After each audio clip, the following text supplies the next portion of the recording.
99। Kathmandu airport. आज का यह दिन आने वाली 7 काली रातों का आमंत्रण था। दरअसल क्रिसमस की छुट्टियों के चलते नेपाल की सुंदरता को निहार कर अब पर्यटक घर जाने को बेसब्र थे। फ्लाइट IC 814 भी अपने इन यात्रियों को काठमांडू से दिल्ली छोड़ने के लिए उतनी ही उत्सुक थी।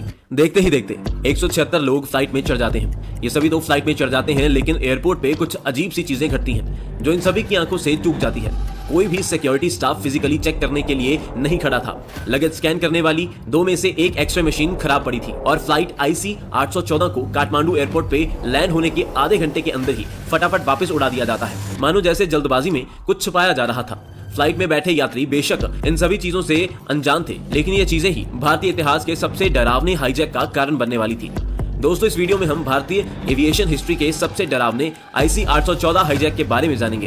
हम जानेंगे कि कैसे पाकिस्तान के आतंकियों ने 2 घंटे के सफर को 7 दर्दनाक रातों में बदल दिया। साथ ही इन आतंकियों ने भारत सरकार से कौन सी ऐसी डिमांड्स पूरी करवाई जिसका खामियाजा हमें पुलवामा और उरी अटैक के रूप में आज तक भुगतना पड़ रहा है, और भारत सरकार की वो कौन सी गलतियां थी जिस कारण उन्हें इन आतंकियों की शर्तों के आगे झुकना पड़ा।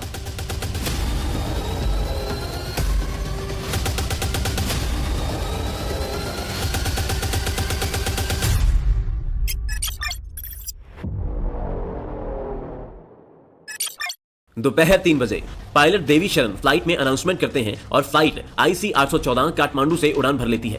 धीरे धीरे ये फ्लाइट 30,000 फीट की ऊंचाई पे पहुंच जाती है और ये सारे यात्री नेपाल की इन वादियों को चीरती आ रही सूरज की किरणों को देख मंत्रमुग्ध हो रहे थे। सभी यात्री अपने इस आरामदायक सफर के कारण सुस्ती में बैठे थे और इन सभी के बीच फ्लाइट में अलग अलग सीट पे बैठे 5 आदमी कुछ आंख फिरोली सी करने लगते हैं।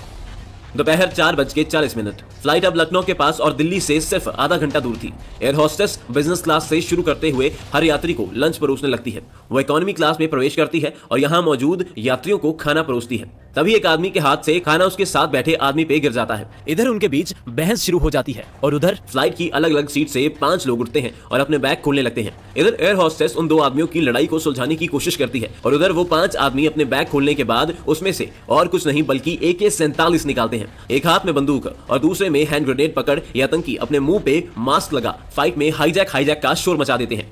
कोई कुछ समझ पाता या करता उससे पहले ही ये अपनी बंदूक यात्रियों की तरफ तान देते हैं और धमकी देते हैं कि कोई भी अपनी जगह से हिला तो ऐसा धमाका करेंगे कि तुम्हारे घर वालों को तुम्हारी हड्डियां भी नसीब नहीं होंगी।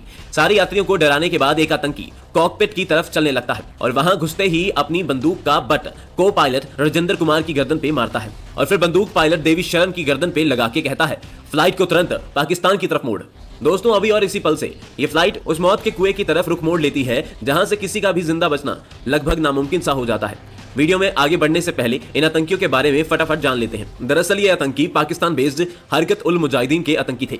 इस संगठन का जन्म 1985 में हुआ था और इसका मुख्य काम कश्मीर में उग्रवादियों को ट्रेनिंग और फंडिंग करने के साथ कश्मीर में आतंक फैलाने का है, ताकि कश्मीर में अशांति की आग लगातार जलती रहे। इस संगठन ने 1994 से 1999 तक हमारे 100 से भी ज्यादा फौजी भाइयों का खून बहाया था और इसी कारण इस संगठन के कई खुखार आतंकी फौज ने कश्मीर में गिरफ्तार कर रखे थे। आज ये आतंकी अपने इन्हीं साथियों को जेल से निकलवाने के लिए हाईजैकिंग करके बैठे थे और मेन आतंकी जिसे ये छुड़वाना चाहते थे उसका नाम था मौलाना मसूद अजहर। अजहर वही आतंकी है जिसने भारत को दुनिया के नक्शे से मिटाने की धमकी खुलेआम दे रखी थी। अब आतंकियों का चीफ इब्राहिम अख्तर कॉकपिट में घुस जैसे ही पायलट शरण को फ्लाइट पाकिस्तान की तरफ मोड़ने को कहता है, उसी पल से फ्लाइट लखनऊ से पाकिस्तान की तरफ रुक कर लेती है और ये खबर अब इंडियन ATC यानी एयर ट्रैफिक कंट्रोल तक भी पहुंच जाती है। ATC में ये खबर सुन भगदड़ मच जाती है और वो बिना कोई देरी किए इस खबर को दिल्ली में सेंट्रल गवर्नमेंट के क्राइसिस मैनेजमेंट ग्रुप तक भी पहुंचा देते हैं।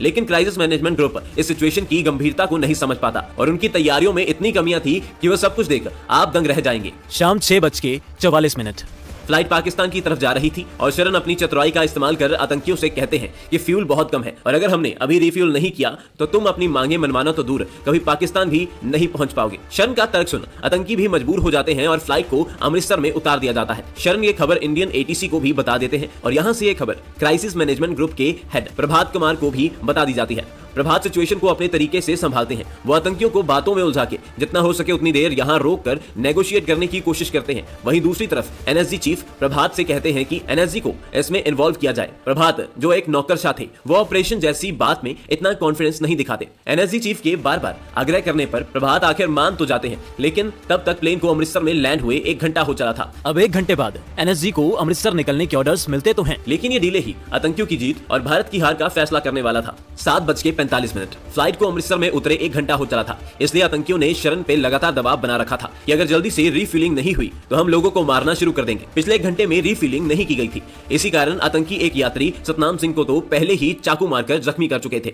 इसी कारण अब शरण इंडियन एटीसी को और ज्यादा आग्रह करने लगते हैं कि तुम्हें हमारे बचाव के लिए जो भी करना है वो जल्दी कीजिए, वरना ये सबको तड़पा तड़पा के मार डालेंगे। अब ये खबर सुन आतंकियों को हल्के में लेने वाले प्रभात को भी सिचुएशन की गहराई समझ आती है। इसी कारण जब तक एनएसजी आती है तब तक के लिए वो पंजाब पुलिस के कमांडोज को रेड करने का ऑर्डर देते हैं। उसी के तहत एक ट्रक प्लेन के आगे खड़ा कर दिया जाता है और इसके बाद 2 आदमी मोटरसाइकिल से फ्लाइट के साइड से गुजरते हैं, जिसे देख आतंकियों को कुछ शक सा होने लगता है। आतंकियों के मन में शक का बीज फूट चुका था और उधर पंजाब पुलिस के कमांडोज को फ्यूल टैंकर के अंदर बिठा के रेड के लिए ले जाया जाता है। इस टैंकर का ड्राइवर कुछ ज्यादा ही तेजी से टैंकर को चला रहा था और जब इसे फोन पे थोड़ा धीरे चलने को कहा जाता है तो पता नहीं क्यों ये टैंकर को अचानक पूरी तरह से रोक ही देता है। पहले मोटरसाइकिल पे 2 संदिग्ध आदमी, फिर टैंकर का अचानक रुकना, ये देख आतंकी पूरी तरह घबरा जाते हैं और बिना कोई पल देरी किए शरण से गुस्से में कहते हैं, भाड़ में गई तेरी रिफ्यूलिंग।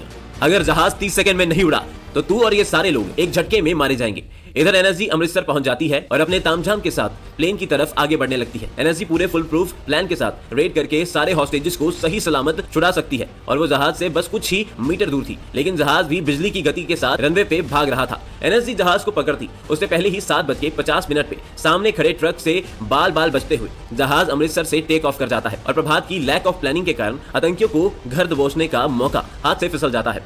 बस ये गलती भारत सरकार की बदनामी और हर भारतीय को आज तक दर्द देने के लिए काफी साबित होती है। देखने में लग रहा था कि अब यात्रियों के लिए सबसे ज्यादा डरावनी बात यह है कि वो पाकिस्तान जा रहे हैं, लेकिन हकीकत ये थी कि पाकिस्तान में उतरने से पहले भी कुछ ऐसा घटता है जिसने सभी हॉस्टेजेस की जान हलक में अटका दी थी। रात 8:07 अमृतसर से उड़ान भरने के बाद से ही शरण लगातार पाकिस्तान एटीसी को रिक्वेस्ट कर रहे थे कि उन्हें लैंड करने की परमिशन दी जाए, लेकिन पाकिस्तान इस हाईजैक के पीछे अपना नाम नहीं लगवाना चाहता था, इसलिए वो लैंड करने की परमिशन लगातार डिनाई कर रहा था। शरण जहाज को जबरदस्ती पाकिस्तान एयर स्पेस में घुसा देते हैं और अब लाहौर की तरफ ले जाने लगते हैं। अब फ्यूल सच में खत्म हो चुका था और उधर पाकिस्तानियों ने लाहौर एयरपोर्ट के रनवे की सारी लाइट्स बंद कर दी थी ताकि जहाज लैंड न कर पाए। अब शरण के सामने 2 ऑप्शन थे, या तो फ्यूल खत्म होने पर अपनी मौत को स्वीकार करे या फिर थोड़ी हिम्मत दिखा जहाज को कहीं लैंड करा दे। शुरू से यात्रियों की फिक्र करने वाले शरण दूसरा विकल्प चुनते हैं। उन्हें दूर से एक हाईवे की लाइट दिखती है और वो जहाज को उस पर उतारने लगते हैं। साथ ही वो पाकिस्तानी एटीसी को मैसेज भेजते रहते हैं कि हम क्रैश लैंड कर जाएंगे। जब पाकिस्तानियों को लगता है बात सच में बिगड़ सकती है तो वो फाइनली रनवे की लाइट्स ऑन कर देते हैं और शरण हाईवे पे मौजूद गाड़ियों पे टकराने से एक ही पल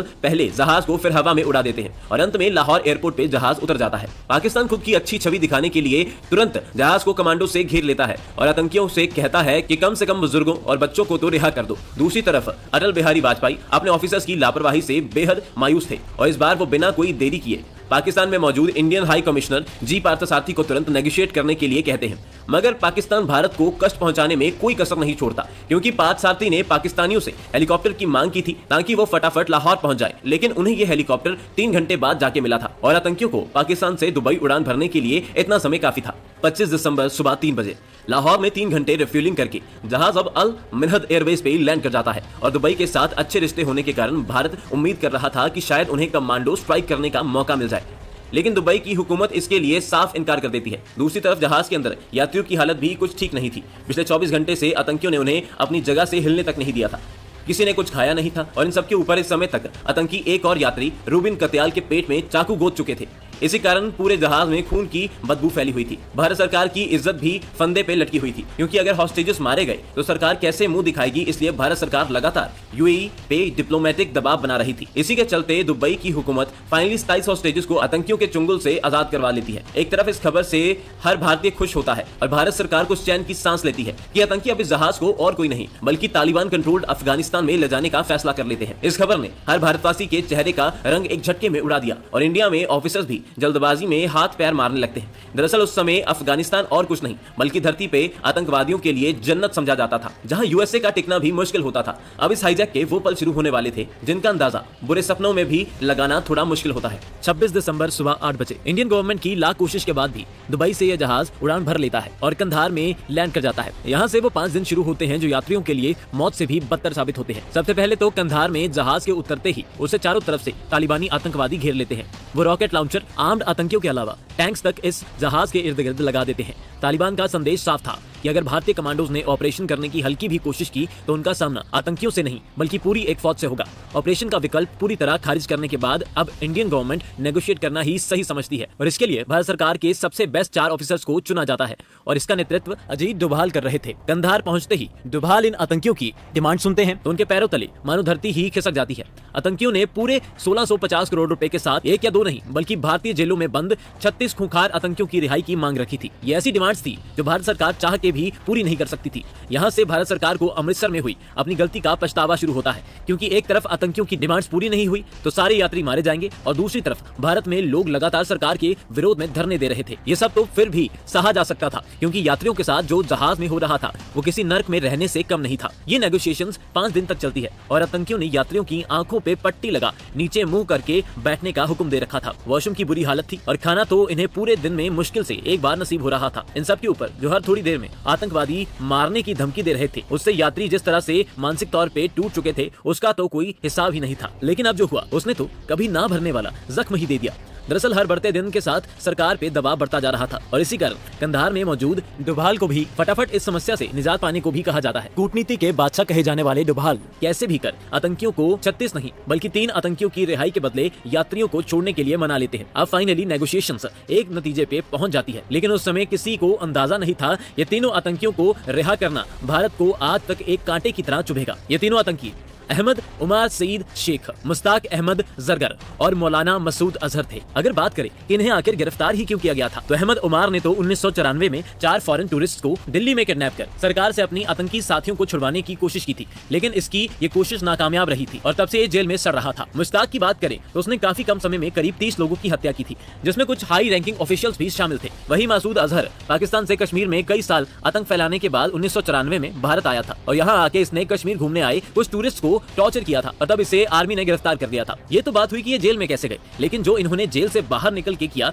वो इससे भी डरावना था। अहमद उमार ने जेल से रिहा होने के बाद साल 2002 में अमेरिकन पत्रकार डैनियल पियल की गर्दन रौंदकर हत्या की थी। साथ ही ये वही आतंकी है जिसने 26/11 मुंबई हमले के दिन आतंकियों को फोन पे लगातार गाइड किया था। मुश्ताक अहमद जरगर ने जेल से निकलकर अल उमार मुजाहिदीन नाम के आतंकी संगठन की शुरुआत की। ये संगठन खालिस्तानी दंगों को हवा देने और कश्मीर में आतंकी हमले करने में सबसे आगे रहता है। इसी संगठन ने 2019 में हमारे 5 सीआरपीएफ जवानों की जान ले ली थी। इसी दहशत के चलते 2022 में भारत सरकार ने जरगर को वांटेड टेररिस्ट की सूची में डाल दिया था। ये सब कम थे कि मौलाना मसूद अजहर ने तो जेल से निकल भारत को खून के आंसू रुलाने की ही कसम खा ली थी। सबसे पहले वो साल 2000 में जैश ए मोहम्मद आतंकी संगठन को जन्म देता है और फिर अजहर के नेतृत्व में ही जैश ए मोहम्मद ने 14 लोगों को मारने वाले 2001 के पार्लियामेंट अटैक, 40 सीआरपीएफ जवानों को मारने वाला 2016 का उरी अटैक, 2019 में 17 फौजियों को मारने वाला पुलवामा अटैक और इन सब के ऊपर 174 लोगों की जान लेने वाला 26/11 को अंजाम दिया। फाइनली 31 दिसंबर 1999 को तीनों आतंकियों को पाकिस्तान बॉर्डर पे छोड़ दिया जाता है और उधर सारे यात्रियों को भी आजाद कर दिया जाता है। सबसे हैरान करने वाली बात ये थी कि 5 आतंकियों को भारत के हवाले करने की जगह तालिबान के आतंकवादी इन्हें पाकिस्तान के क्वेटा शहर में छोड़कर आते हैं और इससे साफ हो जाता है कि पाकिस्तान ही इस हाईजैकिंग के पीछे था। हाईजैकिंग के कुछ सालों बाद अजीत डोभाल ने भी खुलासा किया कि वो आईएसआई की ही सपोर्ट थी, जिसके कारण ये आतंकी अपना मकसद पूरा कर पाए। दोस्तों, कुछ इस तरह हमारी सरकार की कमजोर तैयारियों के कारण हमें आतंकियों के सामने झुकना पड़ा, लेकिन इस हाईजैक से एक बात ये बेहतर हुई कि इसके बाद आज तक भारत की कोई भी फ्लाइट हाईजैक नहीं हुई है और इन 5 आतंकियों का चीफ इब्राहिम अख्तर भी साल 2022 में पाकिस्तान में अज्ञात लोगों के द्वारा मौत के घाट उतार दिया गया था। दोस्तों, आप कमेंट सेक्शन में हमें बताइए कि क्या इंडियन अथॉरिटीज को 1994 में ही जब ये आतंकवादी पकड़े गए थे तभी मौत के घाट उतार देना चाहिए था ताकि हाईजैक जैसी कोई प्रॉब्लम ही नहीं आती, या फिर उनको जेल में बंद रखना ही सही निर्णय था? आप इसका जवाब हमें कमेंट सेक्शन में जरूर दीजिएगा। बाकी अगर आपको नहीं पता 26/11 का हमला कैसे प्लान हुआ था और कैसे इतनी सारी प्लानिंग के बावजूद भी एनएसजी के सामने 26/11 के आतंकियों का रोना निकल गया था, तो ये लेफ्ट वाली वीडियो पे क्लिक करके जरूर चेक कीजिएगा। जय हिंद।